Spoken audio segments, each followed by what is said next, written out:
comprends pas comment une meuf comme moi, je n'ai pas de Valentin en fait. Where is my Valentine? Valentin, where are you? Messieurs, regardez bien cette vidéo, car elle est la définition même du paradoxe moderne. Voici une femme qui se regarde dans son téléphone et qui demande, avec une sincérité presque déconcertante, comment une fille comme moi peut-elle être seule aujourd'hui? Elle cherche son Valentin comme si le monde lui devait un homme sur un plateau d'argent simplement parce qu'elle a mis son plus beau filtre. C'est le revers cruel pour la femme moderne. Elle a passé des mois à rejeter les hommes normaux, à se moquer du romantisme et à exiger la perfection physique. Mais quand arrive le 14 février, la réalité frappe à la porte. Les hommes de valeur ne sont pas des accessoires qu'on commande sur Amazon. Ils s'investissent là où ils sont respectés et valorisés, pas là où ils ne sont que des faire-valoir pour un ego surdimensionné. Elle demande « Où es-tu ?» mais la réponse est simple. Il est peu être avec une femme qui n'a pas besoin de se demander pourquoi elle est aimée, parce qu'elle offre de la loyauté et de la douceur, plutôt que de l'arrogance et des exigences. Cette incompréhension totale montre à quel point une partie de cette génération est déconnectée de la valeur réelle d'une relation.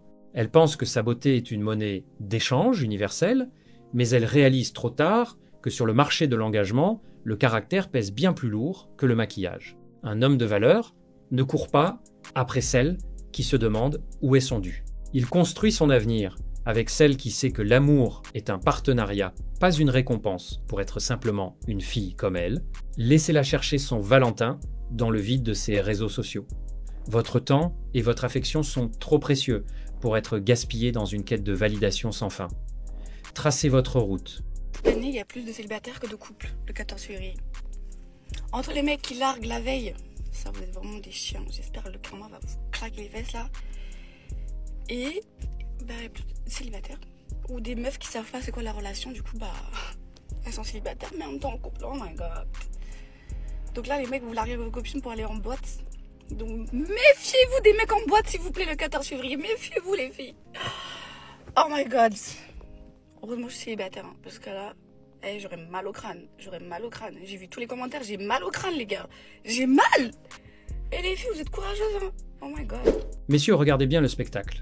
Nous sommes en 2026 et la Saint-Valentin est devenue le symbole d'un désastre relationnel sans précédent.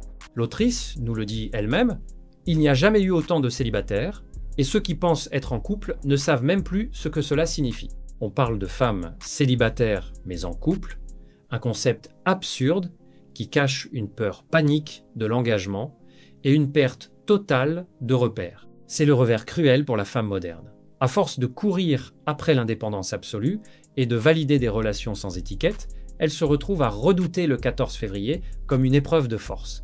Elle voit des chiens partout, des hommes qui fuient leurs responsabilités, et elles finissent par se réjouir de leur propre solitude pour s'épargner un mal au crâne permanent. La vérité, c'est que la confiance a été brisée des deux côtés. Le marché de la rencontre est devenu un champ de bataille où la trahison est la règle et la loyauté l'exception. Un homme de valeur ne joue pas à ces jeux de dupes. Il ne largue pas à la veille pour économiser un restaurant, mais il ne s'engage pas non plus avec une femme qui ne sait pas définir sa propre relation. Ne vous laissez pas entraîner dans ce chaos émotionnel. Construisez votre vie sur des bases solides, loin des boîtes de nuit et des situations ambiguës. Si le monde moderne a mal au crâne, c'est parce qu'il a oublié que le respect et la clarté sont les fondations de toute union durable. Tracez votre route.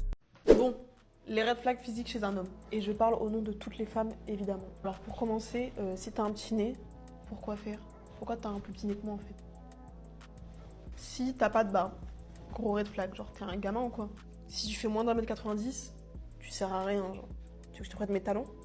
Si t'as les cheveux longs, et celle-là, je pense que j'ai même pas besoin de me justifier en fait. Si t'es pas musclé, je sais pas, y a quoi qui t'empêche d'aller à la salle en fait, tu peux vraiment y aller, genre. Bon, du coup, j'ai fini de me maquiller, je suis trop belle. Les hommes, je vous aime pas trop, faites mieux. Bisous! Messieurs, préparez-vous, car nous avons atteint le sommet de l'absurdité superficielle. Cette femme vient de dresser la liste des red flags physiques chez un homme.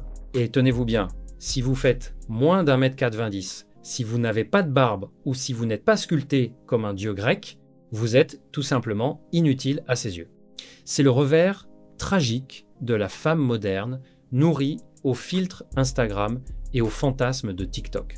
Elle ne cherche pas un partenaire, elle cherche un accessoire de mode. Elle se demande ce qui vous empêche d'aller à la salle de sport, comme si votre vie entière devait graviter autour de votre tour de bras pour satisfaire son ego. Elle méprise votre nez, votre taille, votre pilosité, réduisant l'essence d'un homme à une simple fiche technique de produits de luxe. La vérité, c'est que cette arrogance cache un vide immense. En exigeant la perfection physique, elle s'assure de ne jamais trouver de connexion réelle. Elle veut un trophée pour briller en société, pas un homme avec qui bâtir un avenir. Elle finit sa vidéo par un « je ne vous aime pas trop, faites mieux », illustrant parfaitement ce mépris systémique envers l'homme normal, celui qui travaille, qui étudie et qui a d'autres priorités que son reflet dans le miroir. Un homme de valeur ne se laisse pas dicter sa valeur par une femme qui juge un être humain sur sa taille ou son absence de barbe. Ne vous épuisez pas à courir après les standards délirants d'une personne qui ne voit en vous qu'un faire-valoir pour ses photos. Votre force, votre intelligence et votre caractère valent 1000 fois plus qu'un mètre 90 de muscles sans âme. Laissez-la avec ces critères impossibles, elle finira par comprendre que la beauté s'efface, mais que la vacuité reste. Tracez votre route. Tu veux que je te dise pourquoi ta femme te fait la misère? Tu veux que je te dise pourquoi ta femme se moque de toi? Et pourquoi tu restes? Parce que t'es fou d'elle. Parce qu'elle t'a ensorcelé par son charisme et sa manipulation. Et même si tu souffres au fond de toi, finalement ça te convient. T'aimes ça, alors tu fais l'autruche. Ouais, tu sais ce que c'est qu'une autruche? Tu mets ta tête dans la terre et tu la laisses courir autour de toi en faisant tout et n'importe quoi. Pensant que peut-être un jour, elle va calmer ses ardeurs et elle va revenir à la source de la tranquillité, de la paix, toi. Non. Non, tu sais pourquoi non? Parce qu'elle t'aime pas. Parce que tu es une assurance pour elle. Tu es le matelas. Au cas où, quand elle fait les 400 coups, eh bien elle tombe. Il ne faut pas qu'elle tombe sur du sol dur. Il faut qu'elle tombe sur quelque chose de mou, de confortable. Et c'est toi. Alors elle ne te quitte pas. Elle t'endort. Elle te bouffe le cerveau. Elle te fait croire. Et toi, tu sais que c'est faux. Mais t'es fou d'elle. Et tu y crois. La drague de rue n'est pas totalement morte, You out here looking all good for? mais presque. For me or you? Pourquoi je dis ça? Les femmes matures, entre guillemets, 40, 45 ans, sont plus susceptibles d'être réceptives à votre démarche de drague You can share something with me? I'm ready. plutôt que les femmes de la vingtaine. Pourquoi? Ben, certainement parce que les femmes de la vingtaine ont été habituées à une forme de drague de lâche, c'est-à-dire un homme qui viendra derrière un téléphone pour lui parler. Maintenant, ce qui se passe avec les femmes matures, Listen, that's not scaring me. c'est qu'elles ont été habituées à ce type de drague. Elles ont été habituées à être courtisées de cette manière et surtout, elles ont été habituées à être réceptives. Donc, il est un peu plus compréhensible d'aller vers ces femmes qui sont toujours bien I'm gonna hit you up. foutues. Les femmes de 20 ans ne sont pas habituées à cela et ça va plus les faire flipper qu'autre chose. Il n'y a pas que les hommes qui sont lâches, dans tout ça. Les femmes aussi, elles sont lâches.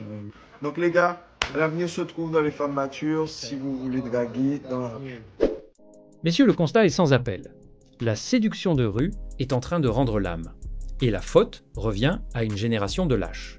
L'auteur nous explique que si vous voulez encore vivre une interaction humaine digne de ce nom, il faut arrêter de regarder les filles de 20 ans. Pourquoi? Parce qu'elles ont été élevées derrière un écran. Pour elles, un homme qui vient leur parler en face, c'est une agression, une source de panique. Elles sont habituées aux approches virtuelles, filtrées, sans aucun risque. C'est le revers tragique de la modernité. La jeunesse a perdu le code de la route sociale. À l'inverse, les femmes de 40 ou 45 ans, elles, savent ce que c'est que d'être courtisées. Elles ont connu l'époque où un homme devait avoir des tripes pour s'avancer et dire bonjour. Elles sont réceptives, elles sont câblées pour l'audace. Elles ne voient pas un prédateur, elles voient un homme qui a le courage de ses ambitions. L'auteur dénonce une lâcheté partagée. Des hommes qui se cachent derrière des téléphones et des femmes qui ne savent plus être abordées. Si vous voulez sortir du troupeau, si vous voulez tester votre valeur réelle, sortez des applications. Mais soyez prévenus, la maturité demande du répondant, là où la jeunesse ne demande qu'un swipe. Un homme de valeur ne mendie pas l'attention d'une gamine terrifiée par son propre ombre. Il va là où son audace est reconnue et appréciée. Le futur de la séduction réelle appartient à ceux qui osent encore regarder dans les yeux. Tracez votre route. 8 de repos, 11 à l'attaque et 3 de largeur. Perso, je trouve que c'est pas beaucoup. Bah écoute, 11 c'est pas exceptionnel, c'est vraiment aux alentours de la moyenne, je crois. Je crois que c'est à partir de 12 la moyenne ou 11, je sais plus, bref. Donc globalement, t'es vraiment à côté de la moyenne et on néglige beaucoup trop cette taille, mais c'est juste trop bien parce que tu peux vraiment taper dans le fond, ça te fera pas mal. Tout simplement parce que genre les grosses font souvent mal, pour mon cas et pour le cas de beaucoup de mes potes. Voilà, moi je sais que je prends pas forcément beaucoup de kiff, je peux, mais pas non plus beaucoup. Qu'avec 11 vraiment genre c'est parfait. Puis un gars qui sait que c'est pas un atout majeur son truc en bas, il va privilégier à fond ce qu'il y a autour. Vraiment. Et même je le vois sur comment les gens se comportent dans la vie. Je sais pas comment expliquer. Je suis grave dans la psychologie, mais les mecs généralement qui ont des grosses, je sais pas, ils vont avoir des comportements un peu chelous avec les meufs comparé aux ceux qui ont des petites. On doit savoir. Messieurs, ne tombez pas dans le panneau de la vertu de façade. Cette femme vient de vous servir un discours d'une hypocrisie monumentale en affirmant que 11 cm, c'est la taille idéale et que les hommes bien dotés sont forcément médiocres. C'est le grand classique du mensonge social. Rassurer pour mieux manipuler. L'autrice joue la carte de la psychologie et de la technique pour masquer une réalité biologique qu'elle connaît parfaitement. C'est le revers cruel de la communication moderne. On vous vend du rêve, on vous dit que ce n'est pas la taille qui compte, tout ça pour s'acheter une image de femme vertueuse et profonde sur TikTok. Elle prétend que l'homme qui n'a pas d'atout physique va compenser par son comportement, comme si la séduction était une œuvre de charité. La vérité, c'est que ce discours est une insulte à votre intelligence. Pourquoi aurait-elle besoin de justifier autant que le petit c'est mieux si c'était vraiment le cas? Elle essaie de créer un monde imaginaire où les lois de l'attraction n'existent plus, tout en jugeant les hommes bien membrés comme ayant des comportements bizarres. C'est une tentative désespérée de rabaisser l'excellence physique pour normaliser la médiocrité et garder le contrôle sur le récit.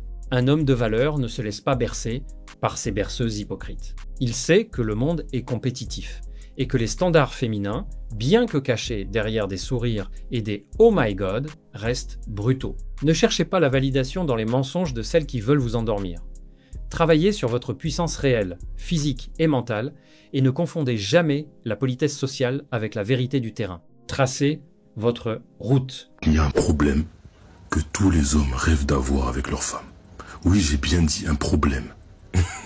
Donc, si tu es une femme, tu crées ce problème-là à ton homme directement après la vidéo.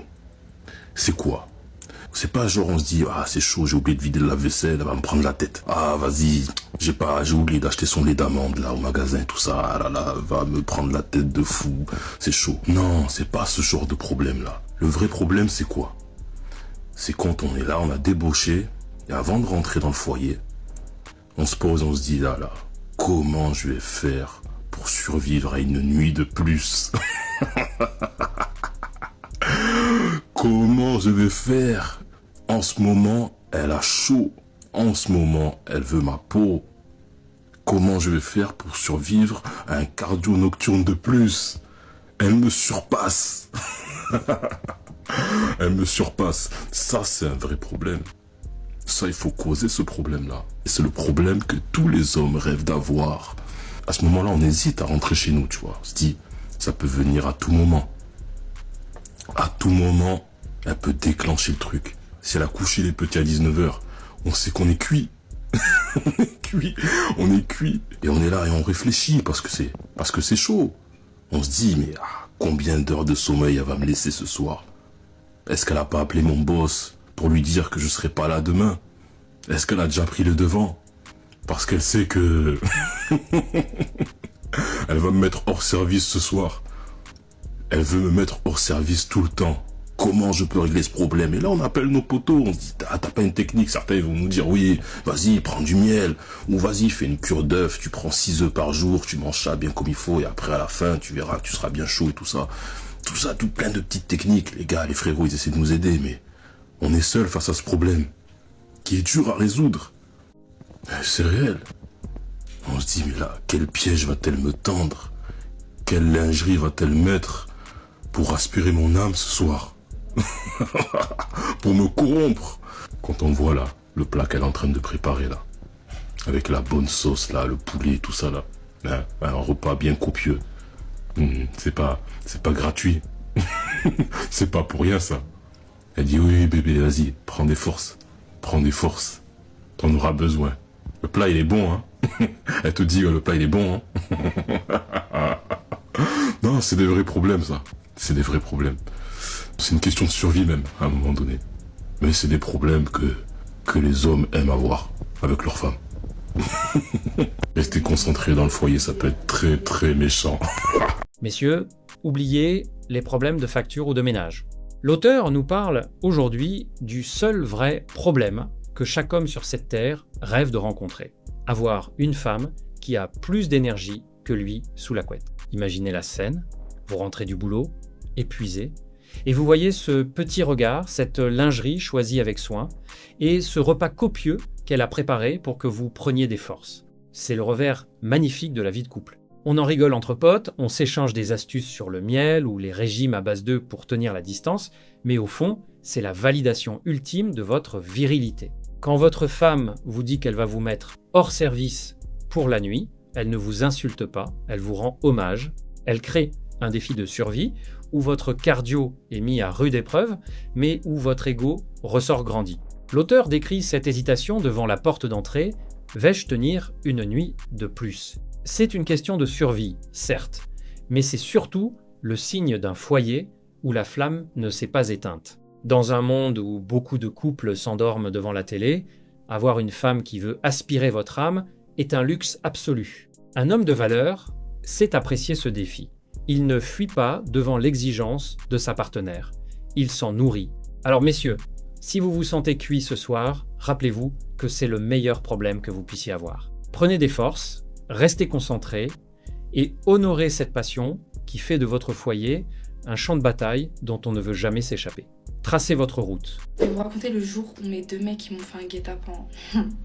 Hassoud, je parlais avec un mec depuis longtemps et fin d'été, il commence à me faner, genre, t'as capté? Ça y est, ça me saoulait. Donc j'ai parlé avec un deuxième mec, tout ça. Et le jour même, le deuxième mec, je l'ai pété. Mais il faut savoir que toute la journée, j'étais avec mon premier mec. Maintenant, je dis à mon deuxième mec, vas-y, je rentre chez moi, tout ça, sauf que je vais péter l'autre. Et ça se passe super bien. Carrément, j'ai même pas envie de rentrer chez moi.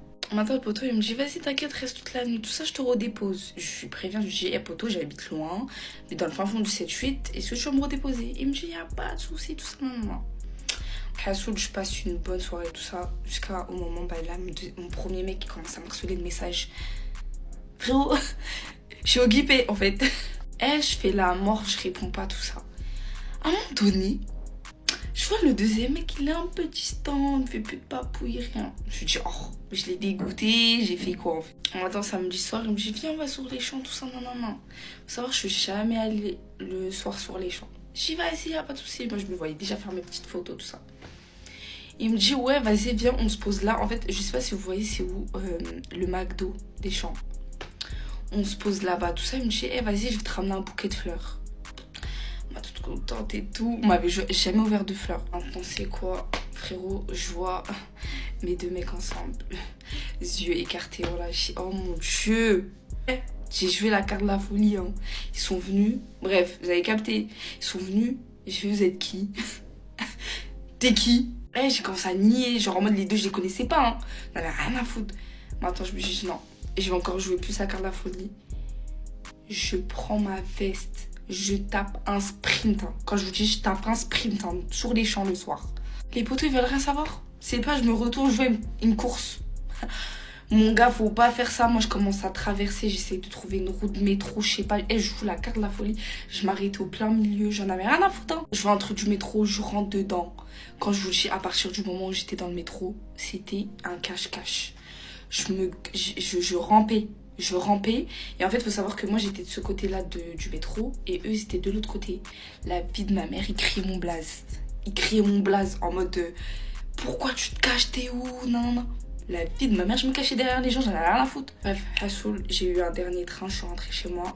Les deux, je les ai bloqués. Plus jamais de ma vie, j'ai fait de doublette. C'était mort. Ouais. Avant, j'étais vierge devant et je voulais pas baiser devant, j'avais trop peur, ça faisait mal.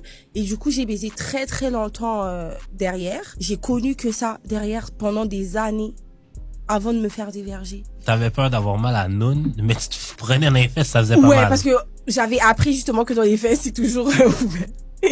Et sachant que Mais la première fois dans les fesses, ça a pas fait mal? Si, ça fait mal, mais puisque mentalement, j'avais travaillé sur le fait que mentalement, j'ai envie de ça, ça passait crème. Parce que je pense que derrière, c'est mental. Qu'est-ce qui a fait plus mal? Ta première fois derrière ou devant? Devant. Est-ce que les hommes savent que les filles comme ça existent? J'ai vu cette vidéo, vous savez pourquoi j'ai partagé ça? J'avais une copine, père son âme, qui nous a quittés. J'étais en 5e des humanités, j'avais changé d'école. Et je pars dans mon nouvelle école, je parlais avec une fille, elle était devenue ma copine. Une fois on parlait, elle me disait qu'elle sortait avec un monsieur, ça faisait déjà 4 ans. Et puis une autre fois, elle disait qu'elle n'est pas encore sortie avec un homme, donc elle était vierge. Mais on était à 3, on la demande, mais comment toi tu dis que, tu nous as toujours dit que tu sors avec ce monsieur, ça fait 7 ans, et tu vas nous dire que toi tu n'es jamais sorti avec un homme. Pourquoi tu aimes mentir? Il dit non, elle dit non. C'est que je suis vierge devant, mais derrière en fait c'est déjà un truc. Donc le nombre d'années que j'ai passé avec ce monsieur, ce n'est que de l'autre côté. Et devant, il n'y a personne qui ne va jamais toucher. La personne qui va me toucher devant, c'est la personne avec qui je me mariais. Je dis, j'étais tombée des nudes. C'était pour la première fois. Je devrais avoir 17 ans, je crois. Je devrais avoir 17 ans. En 5e des humanités, oui. Et elle dit, je crois qu'elle avait fait avec elle avait 2 ans de plus que nous. Hein. Elle devrait en avoir 19.